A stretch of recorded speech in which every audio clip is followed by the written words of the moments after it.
Hello guys, welcome to another blog. Ad পেছনে দেখতে পাচ্ছ আমার ড্রিম অফিস রেডি হচ্ছে। ওকে, আমাদের main channel easy tutorial point, তার অফিস এখানে রেডি হচ্ছে, ঠিক আছে। আর ফুল কনস্ট্রাকশন অলরেডি স্টার্ট হয়ে গেছে। বাট আমি এই 3-4 দিন এতটাই বিজি ছিলাম যে আমি ভিডিও বানাতে পারিনি। বাট এই চ্যানেলে ডেলি পোস্ট হবে, ফাউন্ডেশন থেকে স্টার্ট করে একদম সিলিং ছাদ পর্যন্ত কি কি মেটেরিয়ালস লাগছে, কত কস্ট পড়ছে, ঠিক আছে, কি কি রড ইউজ করছি, বালির দাম কেমন, পাথরের দাম কেমন, অ্যান্ড মিস্ত্রি লেবারদের কীভাবে আমরা কাজ করছি, কন্ট্রাক্ট না ডেলি লেবারে, সমস্ত কিছু তোমাদেরকে বলবো স্টেপ বাই স্টেপ। একটা নর্মাল পার্সন যে কিছু জানে না, যেমন আমি কিছুই জানি না এই বিষয়ে কনস্ট্রাকশন লাইনে, তো একটা নর্মাল পার্সন যখন তার বাড়ি বানাবে কোথায় কোথায় খেয়াল রাখতে হবে, কি কি মেটেরিয়ালস আছে, তো সেইভাবে তাকে একটা রেট ফিক্সড করতে হবে, বাজেট ফিক্সড করতে হবে। তো সেইটা একটা নর্মাল পার্সন হিসাবে, আমি কোনো এক্সপিরিয়েন্স কনস্ট্রাকশন লাইন থেকেও বিলং করি না, আমি কম্পিউটার সায়েন্স নিয়ে পড়েছি, সিভিল ইঞ্জিনিয়ারিংও পড়িনি। তো সেই বেসিক জিনিসগুলো তোমাদেরকে দেখাবো। তোমরাও যদি একটা নর্মাল পার্সন হও, নর্মাল পার্সন মানে জাস্ট ভাবছো যে ড্রিম সবার একটা বাড়ি তৈরি হবে, অফিস তৈরি হবে, তো সেটা কিভাবে করবে, কোথায় কোথায় খেয়াল রাখবে, তো সেগুলো আমরা এই চ্যানেলে তোমাদেরকে বলতে থাকবো। তো আজকে আমাদের কতদূর কাজ হয়েছে সেটা তোমার দেখাচ্ছি, চলো। তো মোটামুটি এখানে ফাউন্ডেশনের কাজ চলছে, ঠিক আছে। আর এই জায়গাটায় আমাদের সেপটিক ট্যাঙ্ক হবে। আর এখানে মোটামুটি 1, 2, 3টে কলম, এখানে কলম, আর কলমে আমরা ইউজ করছি টাটার 16mm এর রড। আর এইদিকে যখন আমরা জায়গাটা নিই তখন এটা করাই ছিল অলরেডি, তো এটা আমরা ভাঙিনি, আমরা একটু অ্যাডজাস্ট করেছি জায়গাটা। তো এটা যার জায়গা ছিল সে এরকম করে জাস্ট একটা রেখেছে। তো এখানে দুঃখের বিষয় এটা হলো সে 12mm রড ইউজ করেছে এখানে, ঠিক আছে। আমি ভেবেছিলাম 16mm দিয়ে করবো, বাট এখানে আমরা 12mm ল্যাপিং করে পুরোটা উঠাবো। আর দেখি যদি ওয়েল্ডিং করি, ল্যাপিংটা বেস্ট হবে না ওয়েল্ডিংটা বেস্ট হবে, কমেন্টে জানিও তোমরা। আর এখানে আমাদের বেসের সিমেন্ট সব রেডি হচ্ছে, মানে মশলা। এখানে আমাদের পাথর বালি সব ফেলা আছে, আর এটা পুরো এরিয়া। আর এখানে আমাদের সাবমার্সেল অলরেডি বসিয়ে ফেলেছি।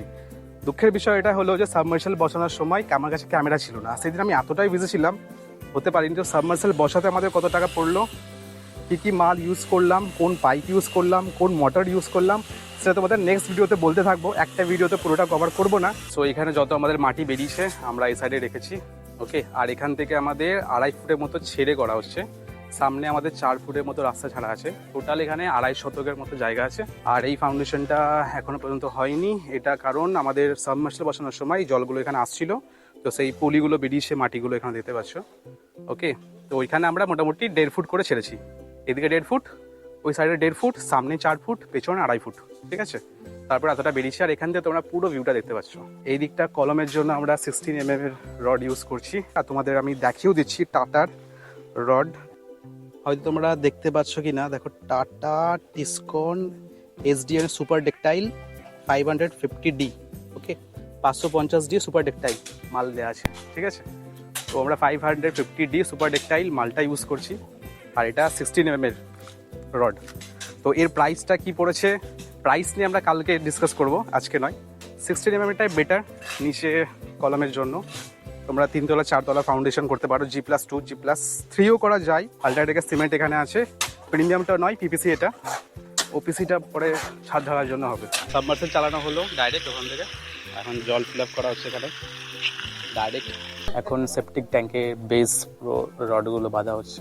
এখানে আবার আমাদের একটা ছোট করে মশলা মাখানো হচ্ছে, কারণ ওই মশলাতে হবে না, আর টাইমও সেরকম নেই, 12টা 12:30 বেজে গেছে একদম, ওকে। নাহলে বিকেল হয়ে যাবে পুরো বেস ঢালাই করতে করতে। বালির রেট প্রচুর হাই আছে এখনো পর্যন্ত, পাথরের রেট মোটামুটি ঠিক আছে। আর বালি দেখতে পাচ্ছ সুপার বালি আছে, মিডিয়াম দানা। তো রেট সম্বন্ধে আমরা কালকে বলবো তোমাদেরকে, কারণ ডেলি তো ভিডিও আসবে। তো ডোন্ট ওয়ারি, চ্যানেলটাকে সাবস্ক্রাইব করে রাখো, ডেলি তোমাদের ব্লগ আসবে, ডেলি কি কি প্রবলেম ফেস করছি, কোথায় কোথায় কি জিনিস বাড়ছে, কত টাকা খরচা পড়ছে, তো সমস্ত কিছু তোমাদেরকে বেসিক আইডিয়া তোমরা পেয়ে যাবে, ওকে।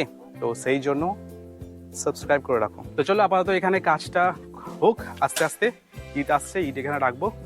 সোজা সোজা একদম সোজা, হ্যাঁ সোজা চলে যাও, দেখবা এই তারটায় লাইন আছেই, সোজা চলে যাও।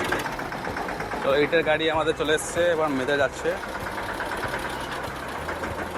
500 করে আছে 1 নম্বর পিকেট ইট। এবার ইট আমরা নিয়েছি 1 নম্বর পিকেট ইট, যেটা একটু বেশি পুড়ে কিন্তু সাইজ ভালো থাকে, মানে সাইজ ইটটা। সো ইটগুলো এখানে আনলোড করা হচ্ছে, ইটের প্রাইসটা তোমাদের কালকে বলবো। আর এই সাইডে দেখো বাচ্চা পার্টির একদম পুরো বাজার লেগে গেছে দেখার জন্য।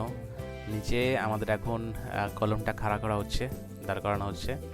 তো এখানে দুটো কলাম আর এখানে একটা কলাম দাঁড় করানো হবে, তারপরে বেসটা ঢালাই হবে। সো আমাদের পেছনে কাজ হচ্ছে, আর দেখো এখন ড্রেস চেঞ্জ, কারণ বাড়ি গেছিলাম, বাড়িতে স্নান টান করে খেয়ে দিয়ে আবার এসছি, ঠিক আছে, দুজনা মিলে। আজকে ঢালাই হচ্ছে, তো মিস্ত্রিদের ডিমান্ড যে মিষ্টি খাওয়াতে হবে। অ্যান্ড প্রথম ঢালাই মানে আমাদের এই কাজের এখানে প্রথম ঢালাই মানে বেস ঢালাইটা হচ্ছে সেপটিক ট্যাঙ্কে। ওকে, আর এখানে মশলা মাখানো হচ্ছে। ওকে, চলো তোমার দেখাই কতটা কাজ হয়েছে। আপাতত এখানে 3টে কলাম পুরোটা উঠে গেছে, মোটামুটি অর্ধেকটা ঢালাই। তোমাকে দেখে মাওবাদী লাগছে দেখতে। অর্ধেকটা ঢালাই হয়ে গেছে এখনো, যাই হোক অ্যাটলিস্ট হচ্ছে এতদিন অপেক্ষার পরে অফিসটা তৈরি হচ্ছে। আগস্টে ভিত পুজো হলো, তারপর আগস্ট সেপ্টেম্বর গেল, অক্টোবর গেল, নভেম্বর গেল, ডিসেম্বরে লাগানো হচ্ছে। তো ভাবা যায় কতটা ডিলে, মানে তখন চলছিল অনেক প্রচন্ড সমস্যায় বর্ষা। পড়েছিলাম। হ্যাঁ, সমস্যাও ছিল, বর্ষাও ছিল, আর ফ্যামিলি একটু প্রবলেমও ছিল। ওর ফ্যামিলিতে ওর মায়ের একটু প্রবলেম হলো, মেডিকেল ইস্যু, মানে প্রচণ্ড বিজি হয়ে পড়েছিলাম। এখন একটু ফাঁকা আছি, আর ওয়েদারটাও খুব দারুণ আছে, মানে বেশি ঠান্ডাও নেই, বেশি একদম গরমও নেই। মেবি ফেব্রুয়ারির মধ্যে কমপ্লিট হয়ে যাবে। তো পুরো ছাদ ঢালাই হবে, তারপর প্লাস্টার হবে, তারপর টালি বা মার্বেল বসবে, পুরো কানেকশন সমস্ত কিছু তোমাদেরকে দেখাবো 1 by 1। হ্যাঁ, তো সেই ব্লগগুলো মিস করো না, ঠিক আছে, সমস্ত ব্লগ আসবে ডে 1, ডে 2, ডে 3 যেভাবে বললাম ফার্স্টেই। আপাতত মোটামুটি 3-4 দিন কাজ অলরেডি হয়ে গেছে, তো সেগুলো আমি তোমার দেখাতে পারিনি, কারণ তখন এতটাই বিজি ছিলাম, আর চারিদিকে অনেক ঝামেলার শিকারও ছিলাম, একটু ঝামেলা চলছিল, তো সেই কারণেও ভিডিও করতে পারিনি। আর এখানে হচ্ছে ঢালাই, এদিকে দেখো রিলসও হচ্ছে, দেখো রিলসও হচ্ছে, আর এদিকে আমার ব্লগিংও হচ্ছে, দুটোই হচ্ছে। এখানে মোটামুটি আমাদের 300 CFT পাথর আজকেই চলে এসছে। ওকে, জানি সবাই অনেকে রেট জিজ্ঞাসা করো, রেট আমি সবার কালকে বলবো, আজকেকার রেট বলবো, কি রেটে পেয়েছি, পরবর্তীকালে বাড়তেও পারে কমতেও পারে। তো এখন আমি করছি ফাইনাল কারেন্টের কাজ, এই যে কারেন্টের পুরো কাজ করে নিলাম, ঠিক আছে, যাতে কালকে অসুবিধা না হয়। এখান থেকে ডাইরেক্ট আমাদের মিস্ত্রি এখানে বোর্ড ফোর্ড লাগিয়ে কাজ করবে, আর ওইটাতে পাম্প আছে, পাম্পে ডাইরেক্ট কাজ করবে। কারেন্টের মিস্ত্রি যদি দরকার হয় বলে দেবে। আমি আমার পুরো গাড়ির কারেন্টের কাজ আমি নিজেই করেছি, কাউকে দিয়ে করাইনি। মিস্ত্রি বলেছিল 10,000 টাকা নেবে, আমি 10,000 টাকা কেন দেবো, আমি নিজেই করে নিয়েছি দিয়ে। হ্যাঁ, বেকার আমি 10,000 টাকা কেন দেবো। রাতে যেহেতু পুরোটা ফাঁকা থাকে, তো সেই জন্য মালপত্র রাখাটা একটু রিস্কি হয়ে যায়, তো সেই জন্যে নিয়ে চলে যাওয়াটা বেটার। এখন হচ্ছে 4:40, সন্ধে হতে লেগেছে, এখনো ঢালাই কমপ্লিট হয়নি। ওটা কমপ্লিট হয়ে গেছে, এখন করা হচ্ছে, আর এইটা কমপ্লিট হবে এখনো। তো চলো আজকের ব্লগে এতটুকুই থাক, দেখা হচ্ছে নেক্সট ডেতে কি হচ্ছে কি না হচ্ছে সেটা তোমাদেরকে জানাবো। ওকে, তো সাবস্ক্রাইব করে রাখো, টাটা।